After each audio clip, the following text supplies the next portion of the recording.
40% of adults cannot cover a $400 emergency. That single fact tells you almost everything you need to know about where society is heading. We are living through the quiet collapse phase, not the dramatic movie version with sirens and explosions, but the slow, grinding decline, where people wake up every day feeling poorer, more anxious, and more trapped than the day before.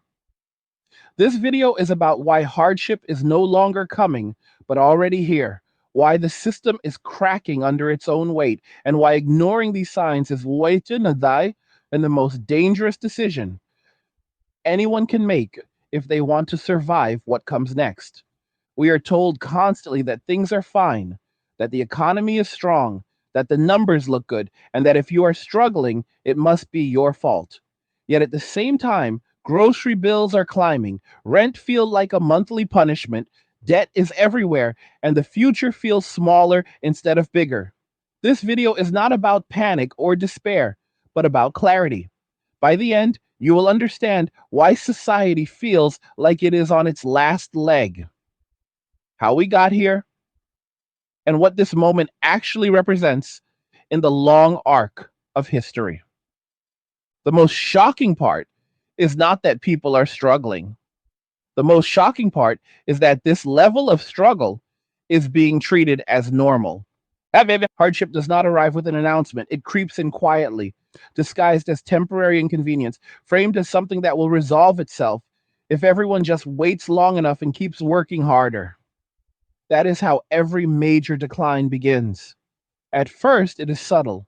A little more pressure at the grocery store, a little more anxiety when the rent payment clears, a little more reliance on credit cards to smooth over gaps that never quite close. Over time, those small pressures stack, compressing the average person until life becomes a series of trade offs instead of choices. This is where many people already are, whether they want to admit it or not. The modern system is built on the promise that effort leads to stability. Work hard, follow the rules, be responsible, and you will at least secure a basic standard of living. That promise is now breaking. Not for a fringe group, not for the irresponsible, but for the mainstream.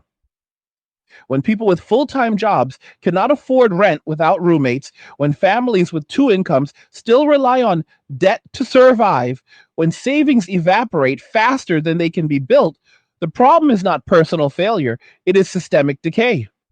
Debt is the clearest signal. Debt is not just high, it is structural. It is no longer used primarily for growth or opportunity, but for survival. Credit cards are filling the gap between wages and reality. Buy now, pay later. Plans are spreading everywhere because people no longer have the cash flow to handle basic expenses in real time. Student debt, auto debt, medical debt, and consumer debt are all stacking on top of each other like layers of sediment, each one making movement harder. This is not a sign of a healthy economy. It is a sign of an economy that is cannibalizing its future to maintain appearances in the present. At the national level, the same pattern exists. Governments borrow not to build long term resilience, but to keep the machine running. Deficits grow, obligations pile up, and the cost of maintaining the status quo becomes higher every year. This creates a quiet agreement between institutions and the public. We will pretend this is sustainable, and you will keep participating. The problem is that reality does not negotiate. At some point, the numbers stop working and the consequences show up in everyday life. Inflation is one of those consequences. It is not just rising prices, it is the slow erosion of trust between effort and reward. When people work harder but feel poor, motivation breaks.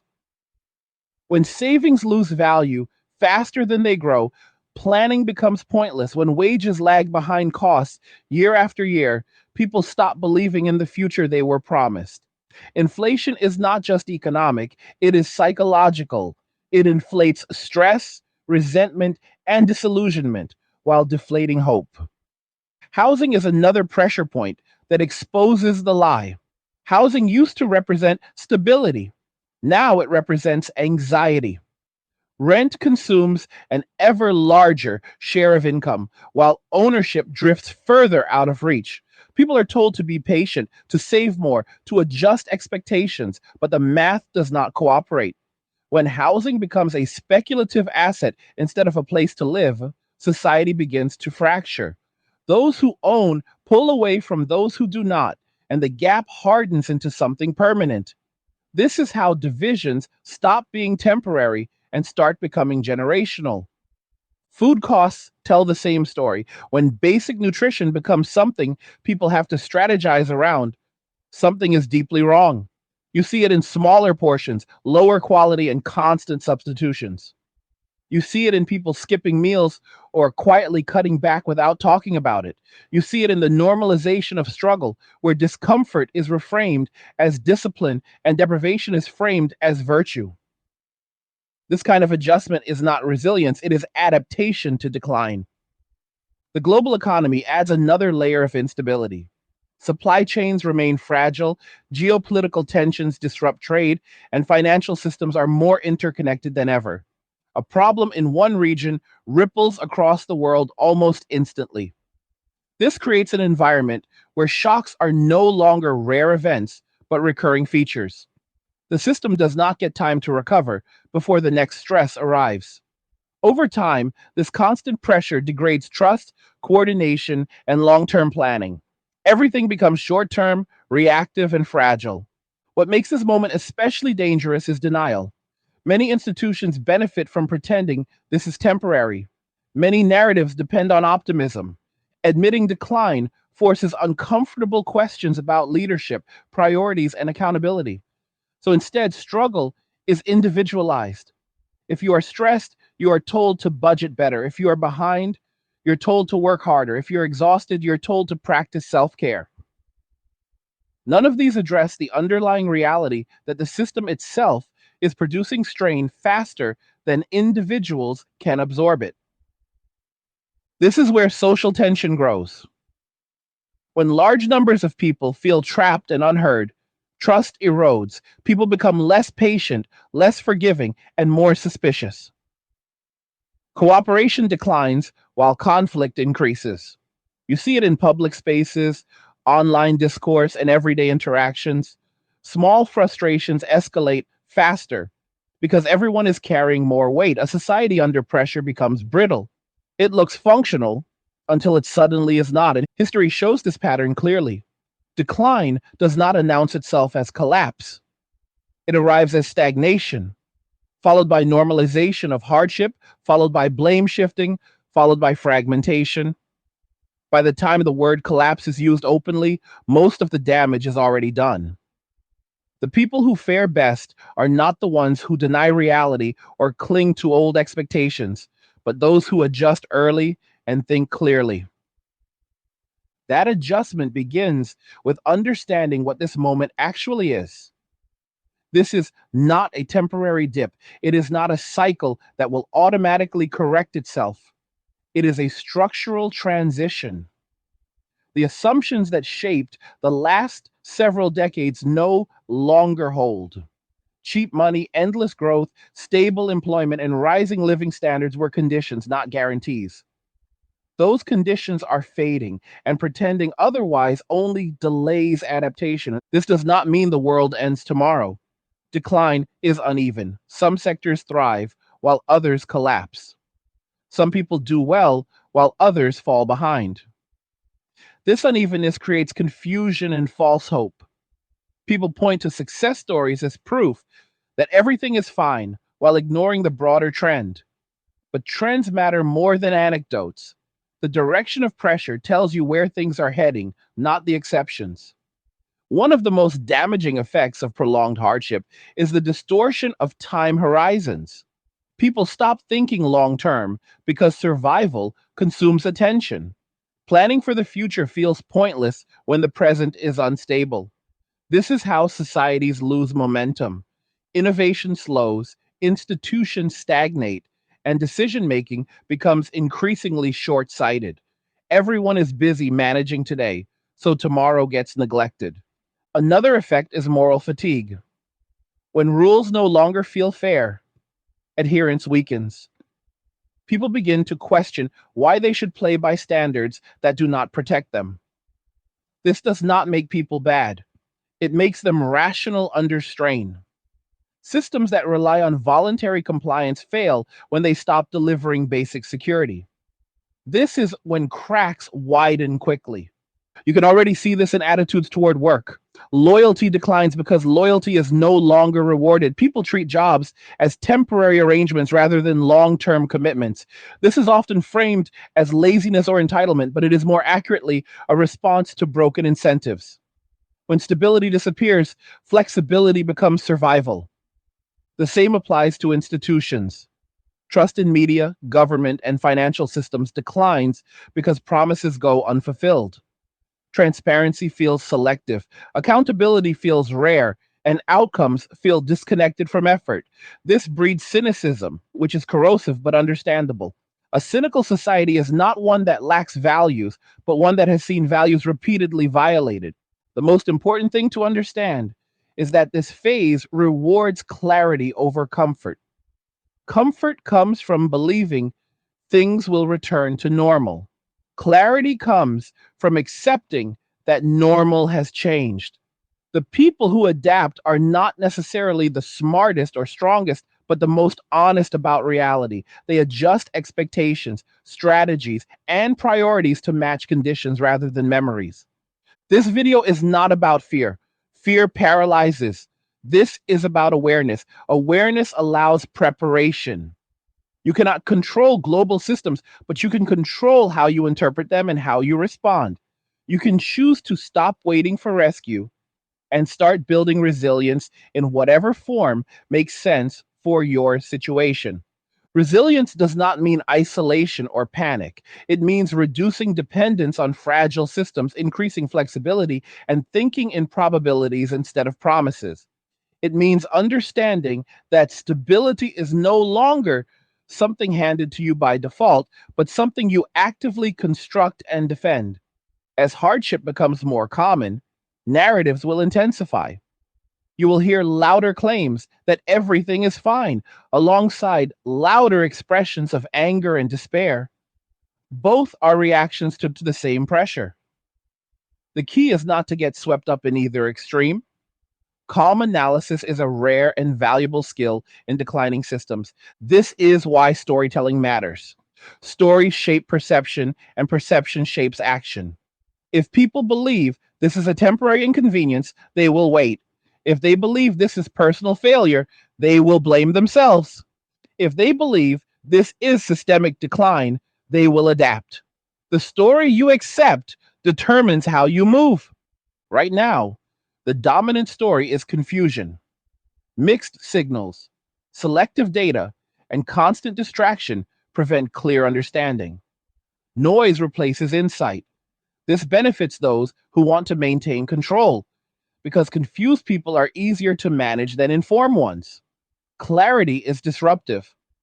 What we are witnessing is not just economic stress, but a transition in how society organizes itself. Old models are straining under new realities. Technology accelerates change faster than institutions can adapt. Global interdependence amplifies shocks. Demographics shift in ways that strain social contracts. All of this converges into a period where the past no longer guides the future reliably. Periods like this produce two kinds of people: those who cling to fading structures and those who learn to navigate emerging ones. The first group spends energy trying to preserve what was. The second spends energy preparing for what is coming. Neither path is easy, but one is far more effective. The warning signs are not hidden. They are visible in debt charts, price tags, job insecurity, and public mood. The question is not whether hardship is real, but whether you acknowledge it while there is still room to maneuver. Waiting for official confirmation is usually waiting too long. This is why it feels like society is on its last leg, not because everything ends, but because a particular version of society is exhausting itself. Systems built for different conditions are being pushed beyond their limits. When systems fail to adapt, They eventually break or transform under pressure. And transformation is not gentle. It creates winners and losers.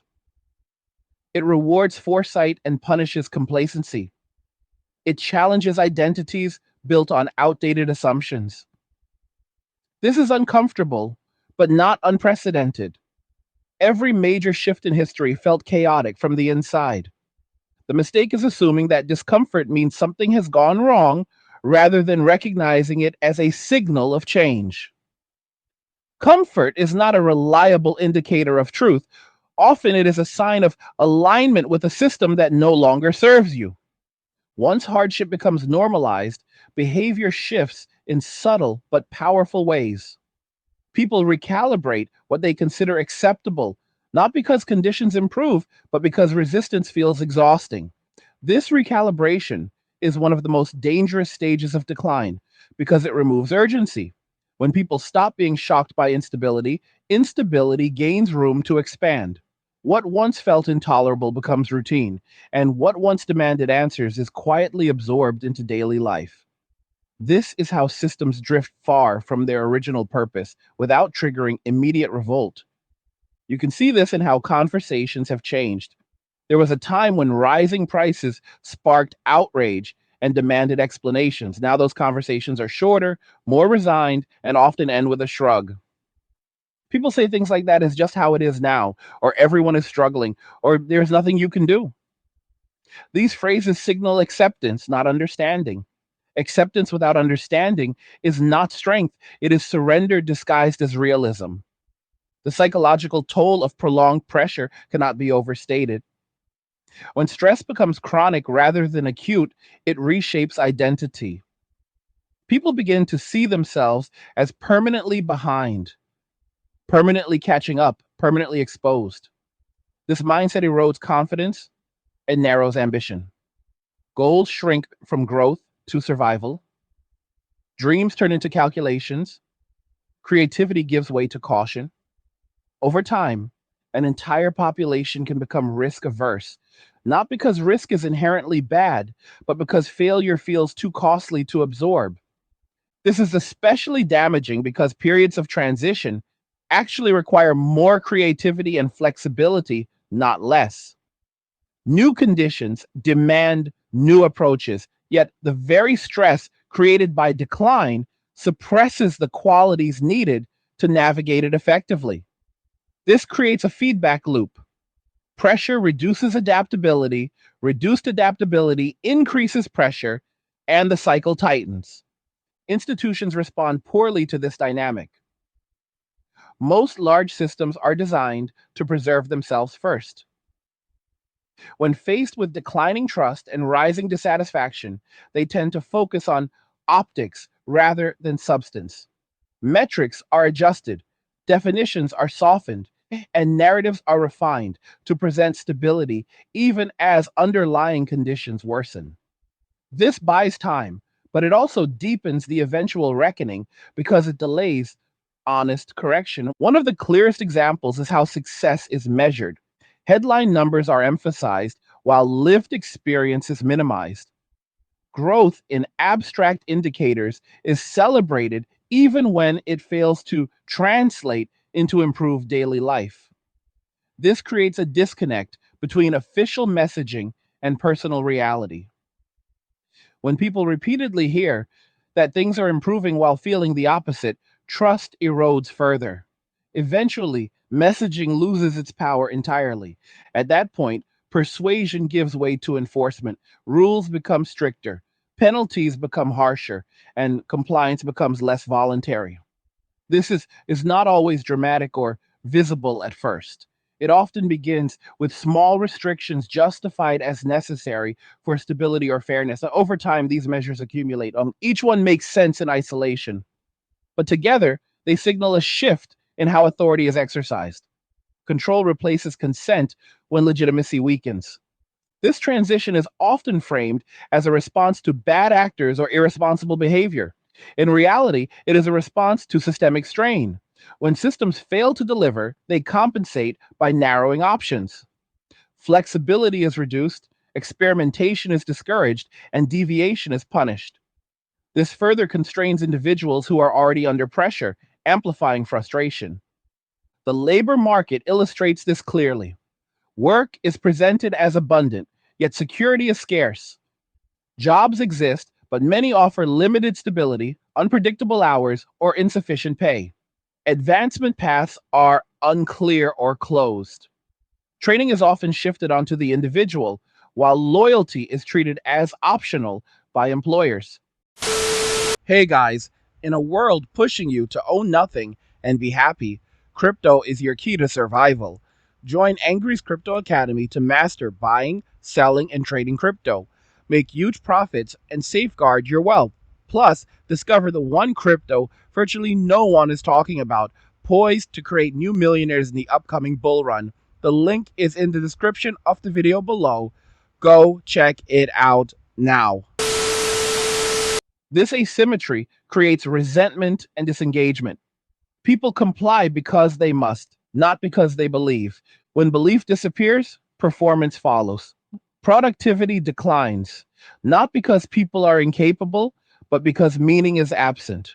Work becomes transactional and minimal. Do what is required, nothing more. This is rational behavior in an environment where extra effort yields little reward. Over time, this erodes the quality of output across entire sectors. Education faces a similar problem.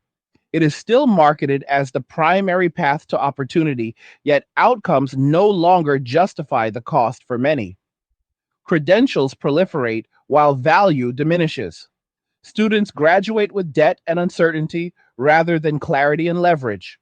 This undermines faith in the social contract that linked learning to advancement.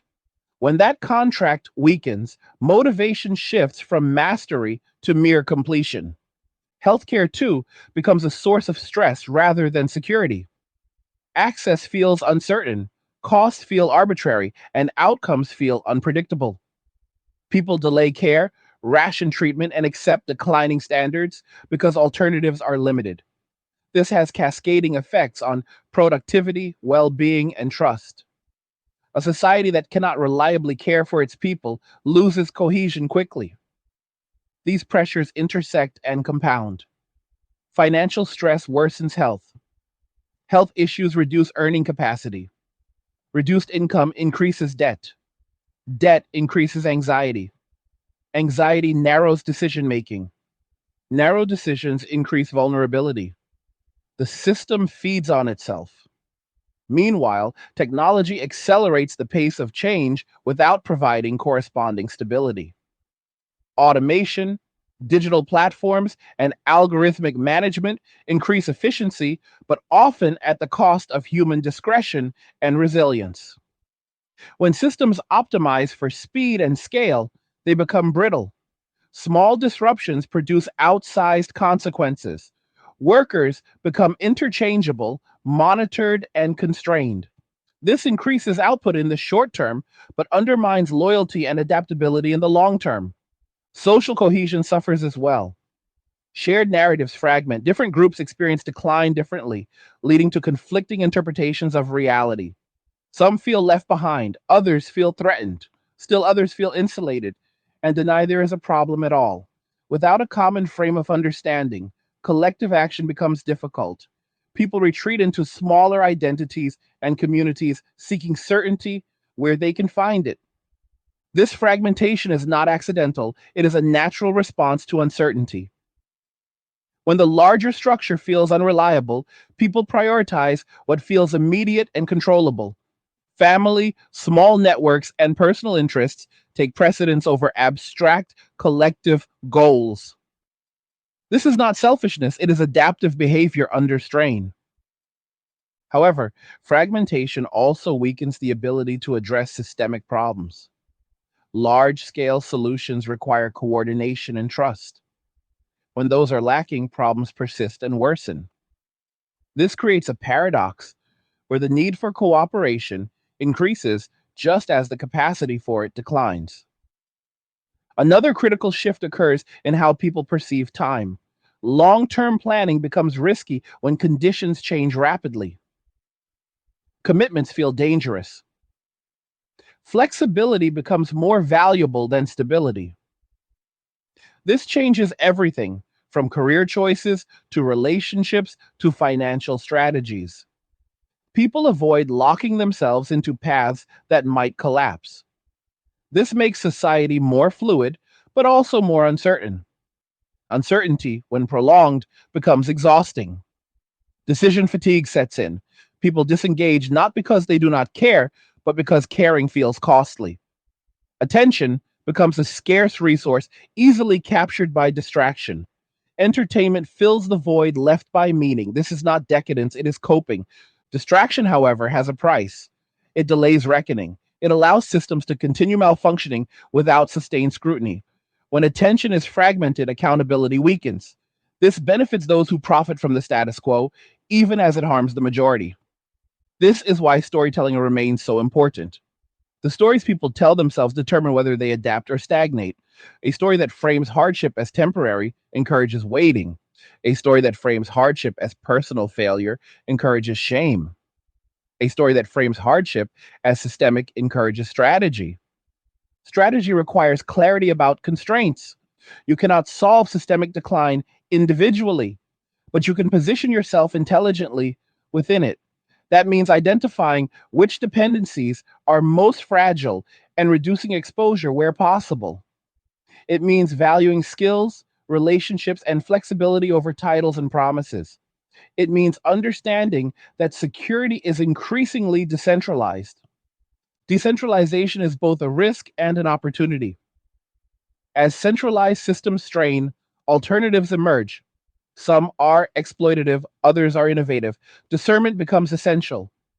Not every alternative is better, but clinging to failing structures out of habit is rarely wise. Periods like this reward those who think in layers. Personal resilience matters, community resilience matters, informational resilience matters. Being able to evaluate claims, filter noise, and adjust beliefs based on evidence becomes a survival skill. Emotional regulation becomes just as important as financial planning. Panic and denial are equally dangerous. It is also important to recognize that decline is not uniform. Some regions, industries, and groups experience growth even as others contract.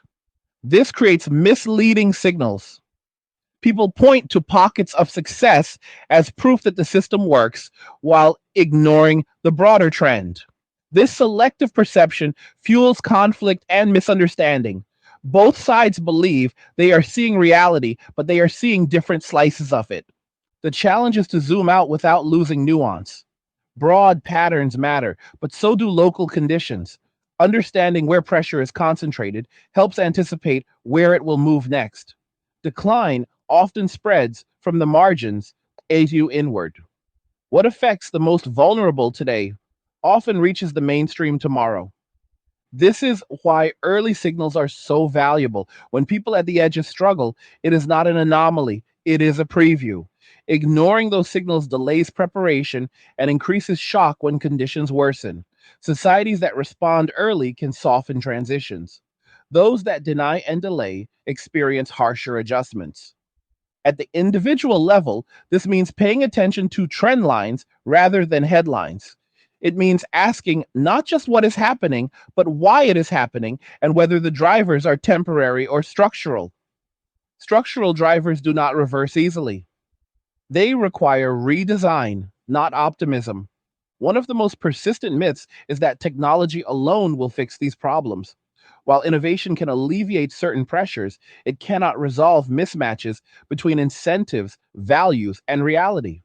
Technology amplifies whatever system it is embedded in. If the underlying system is extractive, technology accelerates extraction. If it is misaligned, technology increases instability. Real solutions require rethinking priorities. What is valued? What is protected? What is allowed to fail? These are political and cultural questions, not just technical ones. Avoiding them does not make them disappear.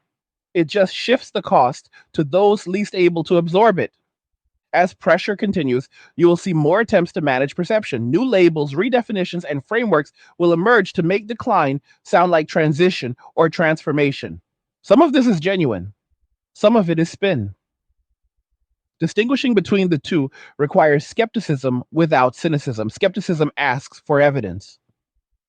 Cynicism assumes bad faith. The former clarifies, the latter paralyzes.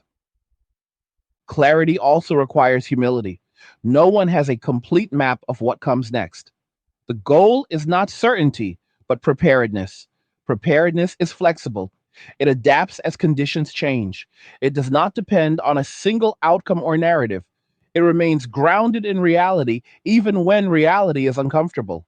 This phase of history will be remembered not for a single event, but for a gradual shift in how people live, think, and relate to systems. The people who navigate it best will be those who understand that stability is no longer guaranteed, but neither is collapse inevitable. Outcomes are shaped by choices, both individual and collective. Understanding where you are in the cycle matters. This is not the beginning of decline, nor is it the end. It is the middle, where consequences become visible and paths diverge. Some paths lead to adaptation and renewal. Others lead to stagnation and conflict. Which path dominates depends on awareness and action. As conditions continue to tighten, one of the most significant changes occurs in how people define success. In stable periods, success is expansive. It includes growth, exploration, and upward movement. In strain periods, success contracts. It becomes about avoidance of loss rather than pursuit of gain. People measure progress by what they manage to hold onto rather than what they build. This subtle shift reshapes motivation across an entire society. When preservation replaces aspiration, momentum slows. This shift also alters risk tolerance. In healthier systems, calculated risk is encouraged because failure can be absorbed and lessons can be applied. In fragile systems, failure is punitive. A single mistake can have cascading consequences. As a result, people avoid risk not because they lack courage, but because the margin for error has disappeared. This creates a paradox where innovation is demanded rhetorically but discouraged structurally. Everyone wants progress, but few can afford the cost of experimentation. The result is stagnation masked as stability. Things appear calm on the surface because movement has slowed, but beneath that calm is tension. Pressure builds when systems stop evolving while demands continue to increase. This tension expresses itself in frustration, disengagement, and periodic outbursts of anger that seem disproportionate to their triggers. In reality, these moments are releases of accumulated stress rather than isolated incidents. Another consequence of prolonged hardship is the erosion of intergenerational trust. Younger generations question the advice of older ones because the paths that once worked no longer do. Older generations struggle to understand why effort does not translate into outcomes as it once did.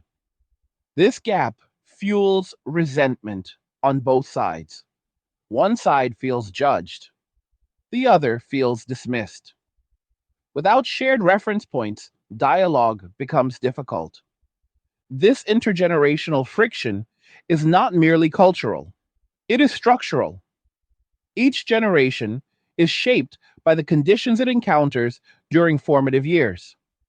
Those who grew up during expansion internalized optimism and upward mobility as norms. Those who came of age during contraction internalized caution and instability. Neither perspective is wrong. They are responses to different realities. The problem arises when one reality is imposed as universal. This misalignment extends into policy and leadership. Decisions are often guided by outdated assumptions about how people live, work, and plan. When policies are based on conditions that no longer exist, they produce unintended consequences. Support misses its target. Incentives misfire. Frustration grows because people feel unseen by systems that claim to represent them. Representation without understanding is ineffective. Listening without adaptation is performative. Over time, people learn to discount promises and focus on what systems actually do rather than what they say. This behavioral shift marks a critical loss of legitimacy. When legitimacy fades, compliance becomes transactional. People follow rules when it benefits them or when enforcement is unavoidable. Voluntary cooperation declines. This has implications for everything from taxation to public health to civic participation. Systems built on shared responsibility falter when trust is low. Enforcement fills the gap, but enforcement is expensive and imperfect. It can compel behavior, but it cannot generate goodwill. Without goodwill, systems remain brittle. Brittleness is a recurring theme in declining environments. Systems optimized for efficiency lack redundancy. They work well under normal conditions, but fail under stress. When disruption occurs, recovery is slow because buffers are thin. Individuals experience this as sudden shocks that feel arbitrary and unfair. In reality, the system was fragile long before the shock arrived. Personal finances reflect this brittleness. Many households operate without meaningful buffers. A missed paycheck, unexpected expense, or health issue can trigger a downward spiral. This vulnerability is often framed as irresponsibility, but it is largely structural. When wages barely cover necessities, saving becomes aspirational rather than practical. Financial advice that ignores this reality feels insulting rather than helpful. This disconnect between advice and reality further erodes trust. People stop listening to guidance that does not reflect their experience. They turn instead to peers, informal networks, and alternative sources of information. Some of these sources provide valuable insight, others exploit fear and confusion. In an environment of low trust, discernment becomes critical but difficult. Information overload compounds the problem. When people are overwhelmed, they rely on shortcuts. They gravitate toward narratives that resonate emotionally rather than analytically. This increases polarization and reduces nuance. Complex problems are simplified into slogans. Opposing views are caricatured. Dialogue turns into performance. This environment rewards confidence over accuracy. Those who speak forcefully gain attention regardless of substance. This distorts public understanding and decision making. Policies shaped by distorted understanding often fail, reinforcing cynicism and disengagement. The cycle continues. Despite this, adaptation is happening quietly. Individuals and small groups experiment with new ways of organizing work, sharing resources, and supporting one another. These efforts rarely make headlines, but they matter. They represent bottom up responses to top down failure. While not all succeed, they generate learning and resilience at the margins. These experiments often prioritize flexibility over scale. They value relationships over efficiency. They trade growth for sustainability. In a different era, these choices might have seemed conservative or limiting. In the current context, they are pragmatic. They reflect an understanding that resilience comes from diversity and redundancy rather than uniformity. Community, in this sense, becomes less about geography and more about alignment. And people form networks based on shared values, skills, and trust rather than proximity alone. Digital tools facilitate this, but they also introduce new vulnerabilities. Dependence on platforms controlled by distant entities carries risk. Again, trade offs replace guarantees. The concept of security itself evolves. It is no longer defined solely by income or assets, but by adaptability. Skills that can transfer across contexts become more valuable than credentials tied to specific institutions. The ability to learn quickly matters more than mastery of a single domain. Curiosity becomes a form of insurance. Emotional resilience also gains importance. Living in prolonged uncertainty strains mental health. Anxiety becomes common. Burnout spreads. Without adequate support, people withdraw. This withdrawal is often misinterpreted as apathy, but it is more accurately fatigue. Sustaining engagement requires rest, boundaries, and recalibration. Rest is undervalued in declining systems because productivity is emphasized as a solution to every problem. Work harder, adapt faster, do more. This narrative ignores the limits of human capacity. Exhausted people do not innovate well. They do not cooperate effectively. They do not make sound decisions. Pushing harder on depleted systems accelerates breakdown. Recognizing limits is not weakness, it is realism. Systems that respect limits adjust expectations and redesign processes. Systems that ignore limits rely on pressure until failure forces change. Individuals face the same choice. Pacing matters. Another important shift occurs in how people relate to authority. Deference declines as performance falters. Credentials lose power when outcomes disappoint. This can be healthy when it leads to accountability, but dangerous when it leads to blanket rejection of expertise. Navigating this tension requires discernment rather than reflex. Expertise still matters, but it must be contextual and transparent. People are more likely to trust guidance that acknowledges uncertainty and trade offs than declarations of certainty that conflict with lived experience. Humility restores some credibility. Arrogance destroys it quickly. And as trust fragments, parallel systems emerge, informal economies grow, mutual aid networks expand, barter, sharing, and cooperative arrangements increase. These are adaptive responses, not signs of failure. They reflect a rebalancing between formal and informal structures. However, they also highlight gaps in official systems. Regulatory responses to these parallel systems often miss the point. Attempts to suppress adaptation without addressing underlying need tend to backfire. They drive activity underground and deepen mistrust. Effective responses recognize why alternatives emerge and address those root causes rather than the symptoms. This moment also reshapes identity. People define themselves less by institutions and more by competencies and values. Titles matter less, capabilities matter more. Reputation becomes localized rather than centralized. This decentralization can be empowering, but it also requires greater personal responsibility. Responsibility in this context does not mean blame, it means awareness of interdependence. Actions have ripple effects in fragile systems. Cooperation becomes a survival strategy rather than a moral ideal. Trust, once broken, is difficult to rebuild, so preserving it where possible is valuable. This reframing of responsibility also affects how people view fairness. Absolute fairness becomes less attainable in strained environments. Perceptions of fairness shift toward process rather than outcome. People are more tolerant of unequal outcomes if processes feel transparent and honest.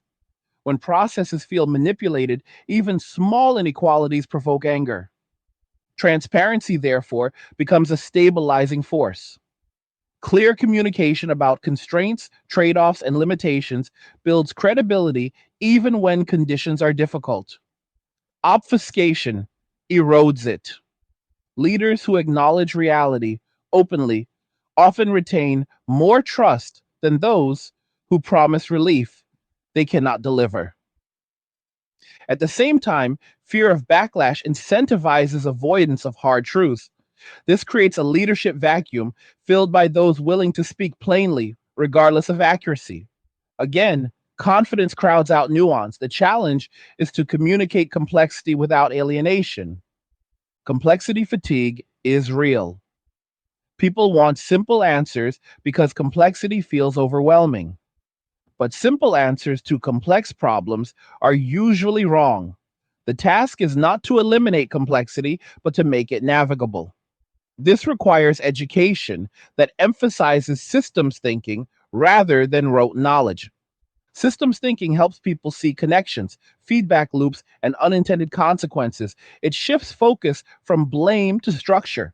This perspective is empowering because it reveals leverage points where small changes can have outsized effects. It also tempers unrealistic expectations about quick fixes. As this phase continues, you will see more emphasis on resilience at every level: personal resilience, organizational resilience, community resilience. The concept becomes ubiquitous because fragility is increasingly visible. However, resilience is often misunderstood as toughness rather than adaptability. True resilience is flexible, it bends without breaking. Flexibility requires diversity of options. Monocultures are efficient but fragile. Diverse systems are slower but stronger. This applies to economies, organizations, and personal strategies. Betting everything on a single path increases vulnerability. Maintaining optionality reduces risk. Optionality, however, has a cost.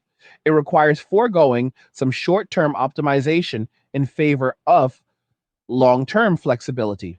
In a culture obsessed with efficiency, this trade off is often undervalued.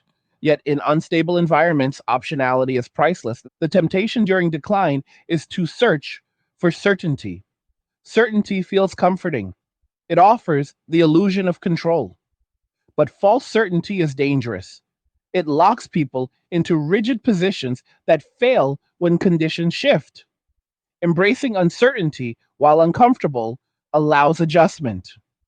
Adjustment is the defining skill of this era. Not adjustment in the sense of passive acceptance, but active recalibration, continually reassessing assumptions, updating strategies, letting go of what no longer works.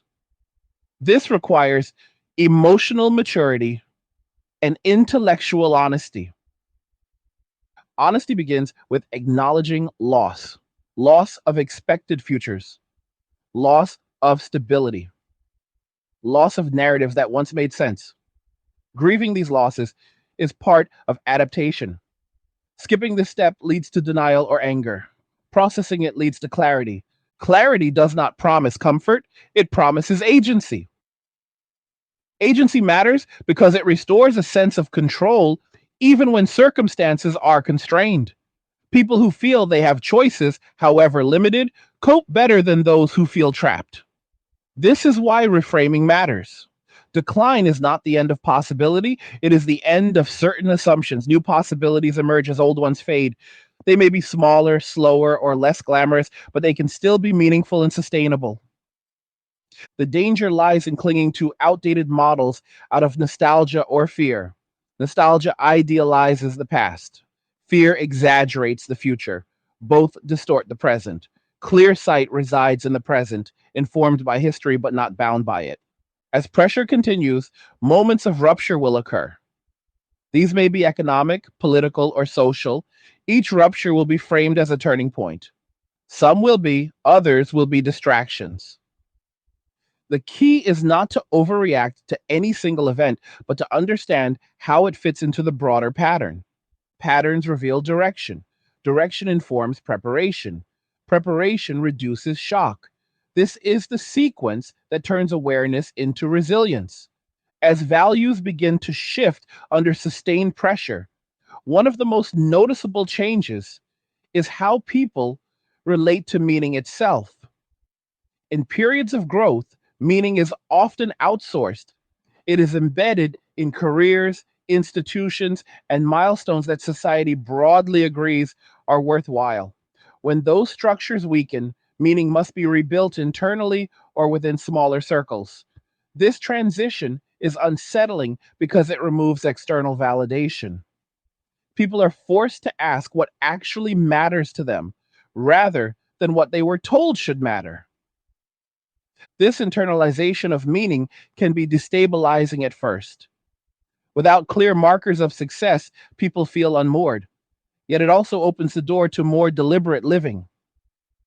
When traditional rewards lose reliability, intrinsic motivation gains importance. People begin to value competence, autonomy, and integrity over status symbols that no longer deliver security. This is a quiet but profound cultural shift. Relationships are reshaped by this process. In stable times, relationships often form around convenience, shared institutions, or social expectation. Under strain, they become more selective. People invest less in broad networks and more in fewer, deeper connections. Trust becomes a scarce resource, extended cautiously. This can feel isolating, but it also increases the quality of bonds that do form. Reciprocity gains importance as well. Relationships that are one sided or performative become harder to sustain when energy is limited. People gravitate toward those who contribute, listen, and share responsibility. This recalibration reduces tolerance for exploitation, even in subtle forms. Emotional labor, time, and attention are treated as valuable assets rather than infinite resources. This selectivity extends beyond personal relationships into participation in institutions. People disengage from organizations that demand loyalty without delivering value. Membership becomes conditional. Participation becomes transactional. This is often framed as cynicism, but it is better understood as cost benefit analysis under constraint. When resources are limited, waste becomes intolerable. As participation declines, institutions struggle to maintain legitimacy. Some respond by attempting to reignite enthusiasm through messaging campaigns and symbolic gestures. Others double down on control. Neither approach addresses the core issue, which is misalignment between institutional demands and individual capacity. Without recalibration, these efforts produce diminishing returns. Meaning is also reconstructed through contribution rather than consumption. In declining systems, consumption loses its ability to satisfy.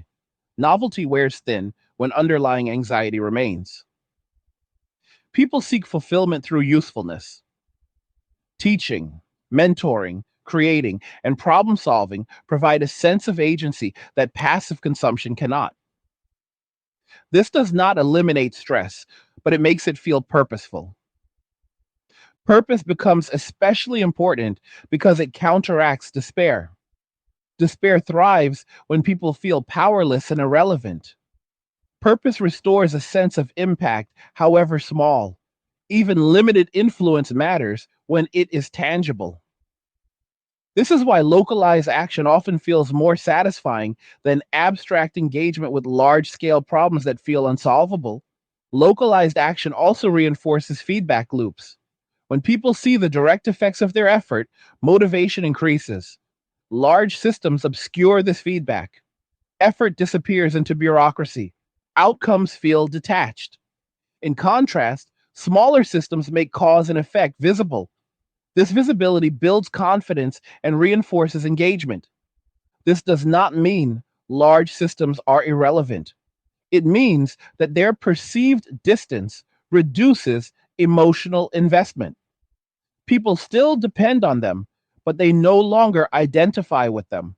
This distinction matters. Identification fosters cooperation. Dependence fosters compliance. Compliance without identification is brittle. As identification weakens, cultural narratives fragment further. Shared myths lose coherence. Competing interpretations of reality coexist without resolution. This pluralism can be healthy if it encourages dialogue. It becomes destructive when it hardens into mutual incomprehension. Without shared frames, disagreement escalates quickly. The loss of shared frames also affects how people interpret fairness and responsibility. In cohesive societies, there is broad agreement on what people owe each other. In fragmented societies, these expectations diverge. Some emphasize individual responsibility, others emphasize collective obligation. When these perspectives collide without mediation, conflict intensifies. Mediation requires institutions capable of bridging differences. When those institutions are weakened or distrusted, conflicts spill into everyday life. Social interactions become charged, neutral spaces disappear. Everything feels political because underlying tensions are unresolved. Fatigue sets in. Fatigue is one of the least discussed but most influential factors in this phase. Sustained stress drains emotional reserves. People become less patient, less generous, and less curious. Misunderstandings escalate because tolerance is low. Small irritations trigger outsized reactions. This is not moral failure. It is depletion. Depletion affects judgment. Under fatigue, people simplify. They rely on heuristics. They gravitate toward familiar narratives, even if those narratives no longer fit reality. This increases polarization and reduces adaptability. The very conditions that require nuanced thinking undermine the capacity for it. Addressing fatigue requires acknowledging it rather than moralizing it. Rest is not a luxury in declining systems, it is a necessity. Without recovery, performance deteriorates across every domain. Systems that ignore this reality burn through human capital and then struggle to replace it. Replacement becomes difficult because incentives weaken. When future rewards feel uncertain, present sacrifices feel unjustified. Recruitment suffers, retention declines, knowledge drains away. This hollowing out process is slow but cumulative. By the time it is obvious, rebuilding is expensive and uncertain. This dynamic is visible in many professions that once carried prestige and stability. As conditions worsen, experienced individuals exit if they can. Those who remain are often overburdened. Standards slip not because of incompetence, but because capacity is exceeded. Public perception focuses on outcomes rather than causes, further eroding trust. Trust, once lost, is difficult to restore. It requires consistent performance over time, not slogans. In strained environments, maintaining consistency is challenging. Disruptions are frequent. Expectations shift. Promises are broken not out of malice, but out of constraint. Still, the effect is the same.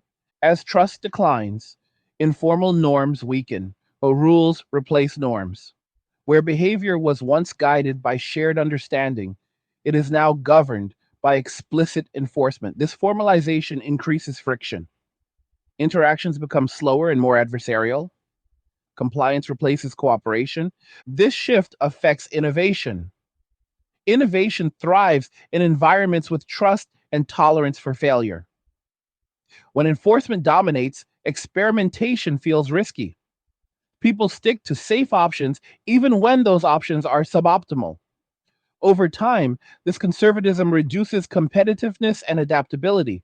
At the same time, black swan innovations can emerge from the margins. Constraint forces creativity. Individuals and small groups develop unconventional solutions because they have little to lose. Some of these solutions scale, others remain local. The challenge is that rigid systems struggle to integrate innovations that originate outside established channels. Integration requires openness. Openness requires humility. Humility is scarce in declining systems because leaders feel pressure to project control. Admitting uncertainty feels dangerous, yet pretending certainty undermines credibility when reality intrudes. Reality intrudes through crises. Crises compress time.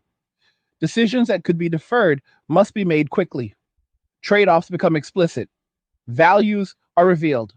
In crisis, priorities surface. What is protected and what is sacrificed tells the truth about a system. Repeated crises erode the shock value of any single event. What once felt extraordinary becomes expected. This normalization dulls response. People conserve energy by lowering expectations. This can stabilize behavior temporarily, but it also entrenches decline if underlying issues remain unaddressed. The longer decline persists, the more adaptive behaviors become embedded. Children grow up assuming instability is normal. Their expectations differ fundamentally from those of previous generations. This generational reset has long term implications. Policies designed for one set of assumptions misalign with another. Education, for example, continues to emphasize pathways that no longer guarantee outcomes.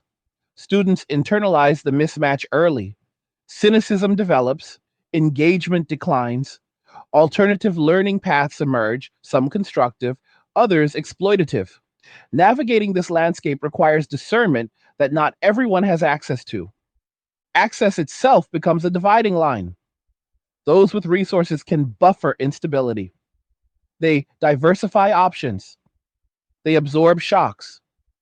Those without resources experience volatility directly. This divergence accelerates inequality, not just of income, but of experience. People inhabit different realities within the same society. These divergent realities make consensus harder. People argue past each other because they are responding to different conditions.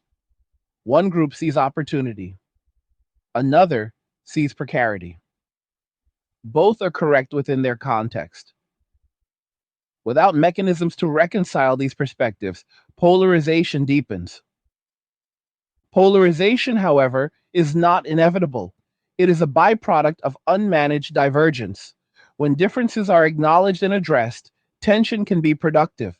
When they are denied or exploited, tension becomes destructive. Leadership matters here, but so does grassroots engagement. Grassroots engagement thrives when people feel their actions matter. Small wins build momentum, visible improvements restore confidence. This is why local initiatives often succeed where national ones stall. Scale complicates feedback, distance dilutes accountability. Accountability itself changes meaning in this environment. Blame is less useful than learning. Punitive responses discourage transparency. Adaptive responses encourage reporting and adjustment. Systems that punish failure harshly hide problems until they explode. Explosions are dramatic but inefficient. They destroy value indiscriminately. Gradual correction preserves capacity. Yet gradual correction requires patience and foresight, both of which are scarce under pressure. This creates a bias toward reactive rather than proactive behavior. Reactive behavior feels satisfying in the short term. It addresses symptoms quickly, but it often worsens root causes. Proactive behavior feels slow and uncertain. It requires investment without immediate payoff. In strained environments, short term thinking dominates. Breaking this pattern requires reframing incentives. Long term resilience must be rewarded visibly. Sacrifice must be acknowledged. Progress must be measured in durability rather than speed. These shifts are cultural as much as structural. Culture changes slowly, but it does change. Values evolve in response to lived experience. As instability persists, people become more attuned to sustainability. Waste becomes less acceptable. Flashiness loses appeal. Substance matters more. This revaluation affects consumption patterns. People prioritize durability over novelty, repair over replacement, utility over aesthetics. These choices may begin as necessity, but they can mature into preference. Over time, this alters markets and production. Markets respond to demand, but with lag. Legacy industries resist change. New entrants exploit gaps. Transition periods are messy. Failures are common. Regulation struggles to keep pace. Consumers navigate uncertainty. Navigating uncertainty requires literacy, financial literacy, media literacy, systems literacy. These skills were once optional. They become essential. Without them, people are vulnerable to manipulation and error. With them, people gain leverage. Leverage does not guarantee success, but it improves odds. In unstable environments, odds matter. Small advantages compound. Small disadvantages accumulate. Awareness of this compounding effect encourages prudence. Prudence is often mistaken for pessimism. In reality, it is respect for uncertainty. It balances optimism with caution. It plans for downside while remaining open to upside. This balance is difficult but necessary. As this phase unfolds, narratives of inevitability will compete. Some will claim collapse is unavoidable. Others will insist recovery is imminent. Yet both extremes simplify complexity. The truth is conditional. Outcomes depend on choices, constraints, and timing. Understanding conditions allows agency. Agency allows participation rather than passivity. Participation does not require control over everything, it requires influence where possible. Even small influence matters. This is the deeper meaning of adaptation, not retreat, but recalibration, not despair, but realism, not blind hope, but informed engagement. Living deliberately in this environment means aligning actions with reality rather than expectation. As this discussion reaches its final stage, it becomes necessary to bring everything together into a coherent way of seeing the world as it is, not as it once was or as it is marketed to be. The most dangerous mistake people make during periods like this is waiting for permission to adapt. They wait for confirmation from institutions, leaders, or headlines that it is acceptable to change course. That permission rarely arrives. By the time it does, the cost of adjustment is far higher. Those who navigate decline effectively do not wait for consensus. They observe patterns, trust evidence, and move accordingly. One of the defining characteristics of this phase is that responsibility is quietly shifting downward. Systems that once absorbed risk are offloading it onto individuals. This is not always announced openly. It happens through policy design, market behavior, and institutional retreat. The message is subtle but consistent. You're on your own more than you used to be. This reality can feel unfair, but denying it only increases vulnerability. Recognizing it allows for strategic response. Strategic response does not mean withdrawing from society or rejecting all structures.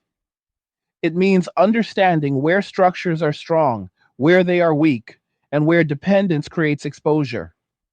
Blind trust is replaced by selective reliance. This is not cynicism, it is discernment. Discernment allows engagement without naivety and skepticism without paralysis. One of the most important adjustments people must make is psychological. Many are still operating with outdated expectations. They expect stability because stability was once common. They expect fairness because fairness was once assumed. When reality repeatedly violates these expectations, frustration builds. The solution is not to abandon values, but to update assumptions. Values guide behavior. Assumptions guide strategy. When assumptions are wrong, even good values produce poor outcomes. Updating assumptions requires emotional maturity. It means letting go of certain narratives about how life is supposed to work. It means accepting that effort does not always correlate neatly with reward, at least not in the short term. This acceptance is not defeatist, it is stabilizing. It reduces anger and increases clarity. Clarity restores agency. Agency matters because it counters helplessness. Helplessness is corrosive. It leads to passivity, resentment, and self sabotage. Agency, even within constraints, allows people to make informed trade offs. Trade offs are inevitable in strained systems. The question is whether they are chosen deliberately or imposed unexpectedly. Deliberate trade offs require prioritization. Not everything can be optimized simultaneously. Time, energy, money, and attention are finite. Choosing where to invest them becomes critical. This means saying no more often. It means accepting opportunity costs. It means resisting pressure to perform normalcy when normalcy is unsustainable. Performing normalcy is one of the most exhausting aspects of decline. People feel compelled to maintain appearances even as underlying stability erodes. This performance consumes resources that could be used to adapt. Letting go of performance frees capacity. It allows people to focus on substance rather than image. It's substance, in this context includes skills that retain value across conditions. Practical competence matters more than abstract status. Problem solving, communication, adaptability, and self regulation become foundational. These are not glamorous skills, but they are durable. They function in multiple environments. They travel well. Equally important is relational competence. Being able to cooperate, negotiate, and resolve conflict constructively becomes more valuable as systems strain. Social capital often substitutes for institutional support when formal mechanisms fail. Trust based relationships provide information, opportunity, and resilience that cannot be replicated easily. However, relationships require maintenance. They are not automatic. In a fatigued society, maintaining them requires intention. This means being reliable, it means being fair, it means avoiding unnecessary conflict. These behaviors are not just ethical, they are strategic. Another adjustment involves how people consume information. In unstable environments, information becomes both more valuable and more dangerous. Misinformation spreads easily because it offers certainty in uncertain times. Emotional narratives outperform accurate ones because they reduce cognitive load. Avoiding manipulation requires discipline. Discipline in information consumption means slowing down. It means questioning sources. It means distinguishing between signal and a noise. This is difficult when attention is fragmented, but it is essential. Poor information leads to poor decisions, which compound over time. Compounding works in both directions. Small, consistent improvements accumulate. So do small, repeated mistakes. In a stable system, mistakes can be absorbed. In a fragile one, they cascade. This makes prudence more important than boldness for most people most of the time. Prudence does not eliminate ambition, it reframes it. Ambition becomes about durability rather than speed. It focuses on building something that can survive volatility rather than something optimized for ideal conditions. This often means slower growth, but greater staying power. And staying power is underrated because it lacks drama. It does not produce viral stories, it produces continuity. In times of upheaval, continuity is valuable. It preserves optionality. It keeps doors open. Optionality is one of the most powerful advantages in uncertain environments. It allows adjustment without collapse. Maintaining optionality requires flexibility, diversification, and restraint. It means avoiding irreversible commitments when possible. It means preserving the ability to change course. This approach contrasts sharply with the dominant culture of certainty and commitment. People are encouraged to lock in identities, careers, and narratives early. When conditions change, these commitments become liabilities. Those who retain flexibility suffer less friction. Flexibility, however, should not be confused with aimlessness. Direction still matters. The difference is that direction is treated as adjustable rather than fixed. Goals become hypotheses rather than promises. Progress is evaluated regularly. Corrections are expected. This mindset reduces shame when plans change. Shame is a powerful inhibitor of adaptation. People persist in failing strategies to avoid admitting error. In declining systems, this behavior is costly. Normalizing adjustment improves outcomes. Another critical area is emotional regulation. Prolonged stress amplifies emotional responses. Anger, fear, and despair become more common. While these emotions are understandable, they can distort judgment. Learning to manage emotional reactions is not about suppression, it is about timing and proportion. Responding thoughtfully rather than reflexively preserves energy, it prevents escalation, it allows space for strategy. This is particularly important in environments saturated with provocation. Not every stimulus requires response. Selectivity is protective. Protective behaviors also include managing exposure. Constant engagement with distressing information erodes resilience. Boundaries matter. Curating inputs is as important as managing outputs. Mental health is not separate from survival, it is part of it. As individuals adjust, the collective picture shifts gradually. Societies do not change overnight, they drift. The direction of drift depends on millions of small decisions. Adaptation at the individual level aggregates into systemic change over time. This is where responsibility returns in a broader sense. While individuals cannot control macro forces, they influence the culture they inhabit. Norms emerge from repeated behavior. Expectations adjust. What is tolerated becomes standard. What is resisted becomes visible. Choosing not to normalize dysfunction is a form of resistance. It does not require confrontation. It requires refusal to internalize narratives that excuse decline as inevitable or acceptable. Naming reality accurately is a quiet but powerful act. Accuracy matters because it grounds action. When people understand what they are facing, they can align effort appropriately. When they misunderstand, effort is wasted. In strained environments, wasted effort is especially costly. This entire discussion has emphasized clarity over comfort. Comfort soothes temporarily, clarity sustains. Comfort tells you things will be fine. Clarity tells you what is actually happening. One reduces anxiety briefly, the other reduces risk long term. Risk will not disappear. The goal is not to eliminate it, but to manage it intelligently. Intelligent risk management balances exposure and opportunity. It avoids extremes. It adapts continuously. As we step back and look at the broader picture, one truth stands out.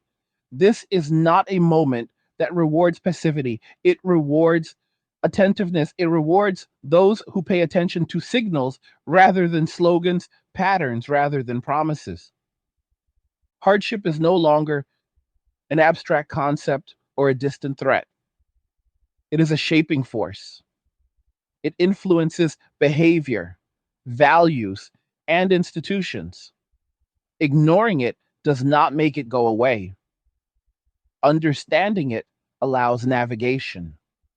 Navigation does not require certainty about the destination. It requires awareness of terrain. You do not need to know exactly where the path leads to choose your steps wisely. You need to know where the ground is unstable and where it is solid. This awareness changes how people move through the world. They become less reactive, more deliberate, less dependent on validation, more focused on capability, less attached to appearances, more invested in substance. Substance endures, image fades. In periods of decline, this distinction becomes obvious. Those who built on image scramble to maintain it. Those who built on substance adapt quietly. Quiet adaptation rarely gets attention, but it is how societies survive transitions. Loud declarations come and go. Daily choices persist. The future is shaped more by the latter than the former. At this point, it is important to recognize something else. Not everyone will adapt successfully. That is not a moral judgment, it is a structural reality. Transitions create winners and losers regardless of intention. Compassion matters, but so does realism. Realism allows preparation without cruelty. It allows support without denial. It allows empathy without illusion. These balances are difficult but necessary. As conditions continue to evolve, new challenges will emerge. Some will be anticipated, others will not. The ability to respond will depend less on specific predictions and more on general readiness. Readiness is built through awareness, flexibility, and restraint. This is not the end of the conversation. It is the foundation. Everything discussed here points toward a single conclusion. The world has changed, and pretending otherwise is no longer viable. The question is not whether hardship exists, but how you respond to it. If you have stayed with this discussion to the end, that already sets you apart.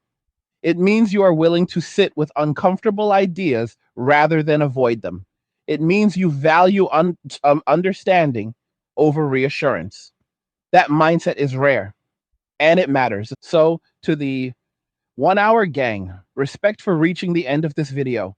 If you are enjoying these Angry Guy videos and want to show support, you can buy me or yay Red Bull using the link in the description. I appreciate everyone who does. Now I want to hear from you. What did you think about what was discussed here?